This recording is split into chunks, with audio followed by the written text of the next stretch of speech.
السلام عليكم. بدونaysaa inaad noqotid qofka ugu taajirsan dadka sidoo kale Rabbi subhanahu wa ta'ala kugu arsaaqad waasaca jeebkaagana ay soo galaan hanti aad u fara badan. Waxaan ku rajo weynahay haddii aad sameeysid toddobadan qodob ama toddobadan cibaado oo aad joogtaysid si ikhlaas ahna aad u qabatid inaad noqon doontid qof hodana oo deeqtoon Ilaahay subhanahu wa ta'ala uu jeebkiisa buuxiyay. waayahay qodobka koowaad waxa weeye ashukru ama inaad mahadnaqdid rabbigii nimcadan kugu galladaystay markastoo aad Ilaahay subhanahu wa ta'ala u shukridina Ilaahay waa ku siyaadinaya.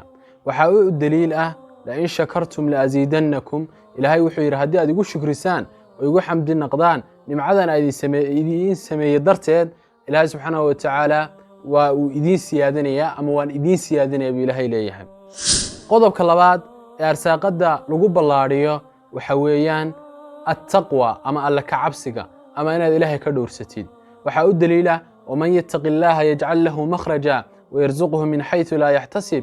قفك إلهي سبحانه وتعالى كدور صدا إلهي سبحانه وتعالى وحوصة ما مخرج ولباتك استوقبح صدا ميلان الدريمي إن إلهي وكأرساقها.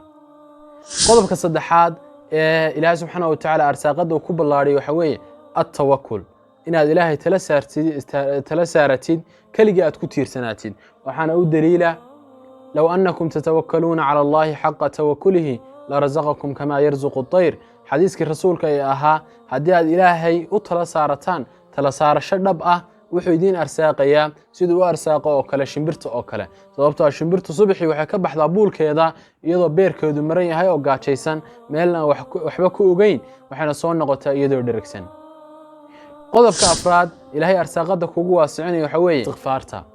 هذا إلهي مركز توبت كينتيد ودمداف ويديستيد إلهي سبحانه وتعالى أنا أرساقده هذا أيوب بلارنيا وحاود دليله آياتها بقى الله بعد سورة النوح كتشرة فقلت استغفروا ربكم إنه كان غفارا يرسل السماء عليكم مدرارا ويمددكم بأموال وبنين ويجعل لكم جنات ويجعل لكم أنهارا. إلهي وحيري إلهي واحد ويديستان دمداف هذه أساسا سميسان إلهي سبحانه وتعالى وحيد كو أرساقيا هنتي يا أولاد iyo beero iyo asindooyin iyo wabiyo qulqulaya. qodobka shanaad Ilaahay subhanahu wa ta'ala arsaaqada ku ballaariyo waxa weeye silatu rahim ama inaad xiriirisid qaraabadaada. Nabiga kaleey salaatu salaam watu laha an man sarrahu an yubsada lahu fi rizqihi aw yunsa lahu fi atharihi falyasil rahimahu. qofkii doonaya in arsaaqadiisa loo ballaariyo aw yunsa lahu fi atharihi an qofkaasi ha xiriiriyo qaraabadiisa. qodobka lixaad ee aad taajir ku noqon kartid haddii aad samaysid ama cibaadada lixaad waxa weeye as-sadaqa. hantidii iyo dhaqaalihii Ilaahay gacantaada geliyay inaad dadka kale u baahan ee jeebkoodu yara magaranaysa dayacan yahay inaad wax ka siisid.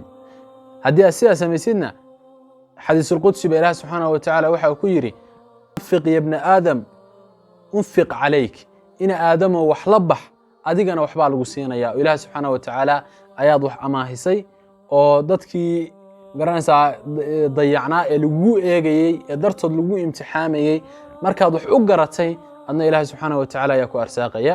qodobka ugu dambeeya waxa weeye salaatul fajr ama inaad salaada subax u kalahdid oo aadan hurdada ku noqon.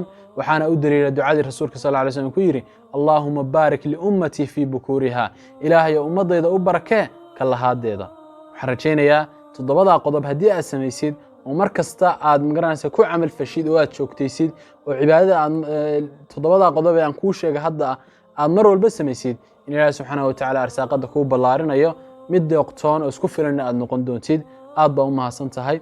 muuqaalkan like saar si asxaab badan u gaaro siina share gare si walaalo sida adigoo kale u wanaagsan oo khayrkan kan ka faa'iideystaan u helo nana soo follow gare si muuqaalo noocan oo kale ah mar walba aad ula socotid insha Allah ta'ala kanaalkayga YouTube عبد الرحمن بعرده سيرشنجري هالكاسان وايد ندب وبضنهاي سبسكرايب سو صار